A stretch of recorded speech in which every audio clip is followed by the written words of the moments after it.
कि जिनोन की क्रिया यदि फ्लोरीन के साथ करवा दी जाए तो XeF6 का निर्माण हो सकता है। यहाँ पर निकल उत्प्रेरक लेना पड़ेगा, 300 केल्विन टेम्परेचर लेना पड़ेगा, 160 एटमॉस्फेयर दाब लेना पड़ेगा और इनका अनुपात रखना होता है। तो यहाँ पर XeF6 से बढ़ जाएगा 3, यानी कि 300 केल्विन और 160 एटमॉस्फेयर दाब पर इनकी जिनोन और फ्लोरीन की क्रिया करवा दी जाए तो XeF6 का निर्माण हो जाता है। तो XeF6 में हाइब्रिडाइजेशन क्या होगा? यहाँ पर जिनोन व फ्लोराइड का अनुपात बड़ा अनुपात लेना पड़ता है, यानी फ्लोरीन काफ़ी अधिक मात्रा में लेनी पड़ती है, यानी कि अनुपात 1:20, यानी कि 1:20 के अंदर लेंगे तभी XeF6 बनेगा, नहीं तो XeF4 XeF2 का मिश्रण बन जाता है। तो X की जिनोन और फ्लोरीन का अनुपात 1:20 में लिया जाता है। यहाँ पर इस अपने बात करें कि इसका हाइब्रिडाइजेशन क्या है XeF6 का। तो हाइब्रिडाइजेशन ज्ञात करने का एक सूत्र होता है कि संकरण क्या होता है, हाइब्रिडाइजेशन क्या होता है। तो संकरण ज्ञात करने का एक अपने सूत्र लिखा था कि हाइब्रिडाइजेशन बराबर क्या होता है, वैलेंस शेल में इलेक्ट्रॉन प्लस एकल बंध plus anion minus cation upon 2। V क्या है? यहाँ पर वैलेंस शेल में इलेक्ट्रॉन है, वैलेंस शेल में इलेक्ट्रॉन का मतलब है संयोजकता कोश में इलेक्ट्रॉन है, संयोजकता कोश में इलेक्ट्रॉन की संख्या है। और M क्या है? एकल बंध है, मोनोवेलेंट है, एकल बंध है यहाँ पर। और A क्या है? एनायन है, एनायन का मतलब ऋणावेश है। और C का मतलब केटायन है, केटायन का मतलब है धनावेश है। तो इस प्रकार से ये मान अपने को इसमें रखने पर हाइब्रिडाइजेशन आसानी से ज्ञात हो सकता है। जैसे मान लो आप जिनोन का XeF6 का निकालते हैं तो जिनोन के संयोजकता कोश में इलेक्ट्रॉनों की संख्या, सभी उत्कृष्ट गैसों के संयोजकता कोश में इलेक्ट्रॉनों की संख्या 8 होती है। तो यहाँ पर वैलेंस शेल में इलेक्ट्रॉन 8 है, प्लस मोनोवेलेंट हाइड्रोजन व हेलोजन हमेशा एकल बंध बनाते हैं।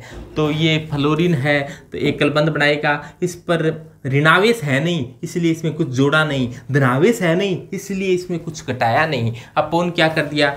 2 कर दिया। ये आ गया मान 7 और 7 आएगा तो क्या हो जाएगा? 7 वाला ही होगा कोई, तो 3 और 3 6 एक 7 हाइब्रिडाइजेशन हो जाएगा sp3d3। इसके पश्चात आपको जिनोन का इलेक्ट्रॉनिक विन्यास जानते हो, जिनोन का एटॉमिक नंबर 54 होता है, इसका इलेक्ट्रॉन विन्यास होता है 5s2 5p6 और 5d के अंदर अभी तक कोई इलेक्ट्रॉन है नहीं। तो 5s के अंदर 2 इलेक्ट्रॉन हैं, वो कैसे हैं? ये रहे ऐसे हैं। 5p के अंदर 6 इलेक्ट्रॉन हैं, कैसे हैं? ऐसे हैं। और 5d के अंदर इलेक्ट्रॉन हैं वो अभी तक खाली पड़ी हैं, इसके अंदर इलेक्ट्रॉन है नहीं। तो ये बात तो जिनोन की है। और जिनोन की कैसी अवस्था है? ये जिनोन की ग्राउंड स्टेज है।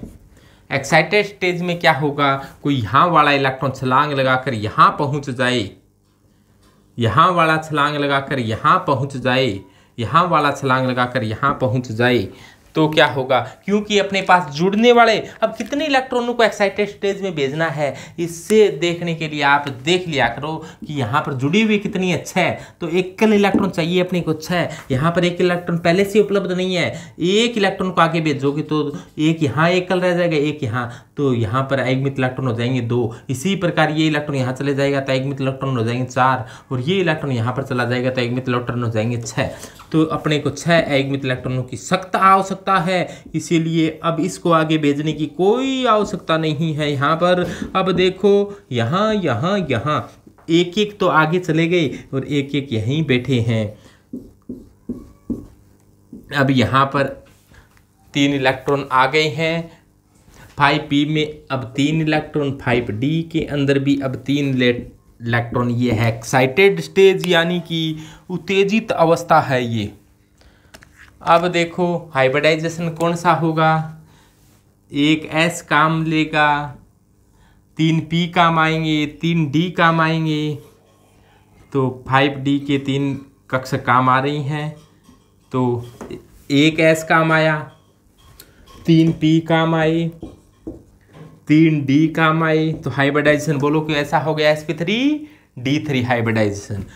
संकरण होने के बाद में फ्लोरीन आएंगे इसके साथ और सहसंयोजक बंध बनाएंगे, आ गए, बना रही हैं, आ गए, बना रहे हैं, और यहाँ पर 6 सिग्मा बंधों का निर्माण होता हुआ 6 सिग्मा बंध बन गई हैं। जियोमेट्री हो गई है XeF6 से। XeF6 में देखो एक फ्लोरीन ऊपर बैठा है, एक फ्लोरीन नीचे बैठा है, एक फ्लोरीन इधर बैठा है, एक फ्लोरीन इधर बैठा है, एक फ्लोरीन इधर इधर इधर। ऐसा होना चाहिए था क्योंकि sp3d2 हाइब्रिडाइजेशन की ज्योमेट्री है वो पंचकोणीय द्विपिरामिडी होनी चाहिए थी, लेकिन एक लोन पेयर है, लोन पेयर का ज्यामितीय निर्माण में कोई योगदान नहीं है, तो इसीलिए एक जगह कौन आ गया, लोन पेयर आ गया। यहाँ पर अपने लोन पेयर बढ़ा देते हैं। लोन पेयर का के बारे में आप जानते हो, लोन पेयर का ज्यामितीय निर्माण में कोई योगदान नहीं होता, तो ये हो गया लोन पेयर।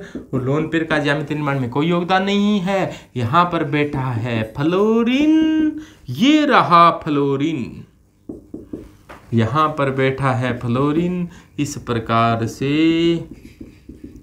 यहाँ पर ये ज्योमेट्री बन रही है, इसका ज्यामितीय निर्माण में कोई योगदान नहीं होता। ये ज्यामिति लगभग सी अष्टफलकीय बन रही है, लेकिन ये परफेक्ट अष्टफलकीय नहीं है, तो इसे कहेंगे विकृत अष्टफलकीय। ये कैसी ज्यामिति बनी है, विकृत अष्टफलकीय है, इसमें विकृति आई हुई है, यानी कि परफेक्ट ऑक्टाहेड्रल नहीं है, थोड़ी सी इसमें क्या है, विकृति आई हुई है। विकृत अष्टफलकीय ज्योमेट्री कहा जाता है इसे। तो ये तो था XeF6 क्या होता है, इसकी ज्योमेट्री क्या होती है। इसकी ज्योमेट्री विकृत अष्टफलकीय बता दी, एक लोन पेयर है, बाकी 6 बॉन्ड पेयर हैं, sp3d3 हाइब्रिडाइजेशन है, और इसे बनाने के लिए इसे 1:20 में लेकर 300 केल्विन 160 एटमॉस्फेयर पर जिनोन और फ्लोरीन को मिलाकर गर्म किया गया है, यानी कि XeF6 है। देखो XeF6 होता है वो जल अपघटन से, ये जल अपघटन बहुत इंपॉर्टेंट होता है, कई बार पूछा जाता है। तो XeF6 होता है वो जल अपघटन से XeO3 बनाता है। कैसे बनाता है, देखो XeF6 है वो सबसे पहले इसके पास जल आएगा, तो इस हाइड्रोजन 2 हाइड्रोजन है, ये 2 फ्लोरीन को बाहर निकालेगा, तो यहाँ पर फ्लोरीन बचेंगे 4 और ये ऑक्सीजन इसके साथ जुड़ जाएगा, तो XeO आ जाएगा और F क्या बचेगा यहाँ पर 4, XeOF4, 2 फ्लोरीन बाहर निकल गए। फिर ये XeOF4 बचा है, फिर जल आया तो एक ऑक्सीजन और आ जाएगा, यहाँ पर एक ऑक्सीजन है तो एक ऑक्सीजन और आ जाएगा, तो XeO2 और 2 फ्लोरीन है वो हाइड्रोजन के साथ बाहर निकल जाएंगे, तो 2HF बाहर निकल जाएगा और बन जाएगा XeO2F2। फिर 2 फ्लोरीन और बाहर निकल जाएगा, एक ऑक्सीजन और आ जाएगा तो बन जाएगा XeO3। अब देखो फ्लोरीन सभी बाहर निकल गए हैं, यदि फ्लोरीन और होते तो जल के अणु और आकर भी फ्लोरीन को बाहर निकालते, लेकिन अब फ्लोरीन बाहर निकल गया है और ये अंतिम प्रोडक्ट है वो XeO3 बन गया है। तो ये जल अपघटन वाली अभिक्रिया इसकी सामान्य पूछ ली जाती है, तो ये थोड़ा ध्यान देना कि जल अपघटन से ये क्या प्रोडक्ट बनाता है। तो जल अपघटन से ये XeO3 का निर्माण कर लेता है। इसके बाद में अपने पढ़ते हैं जिनोन के ऑक्सीफ्लोराइड।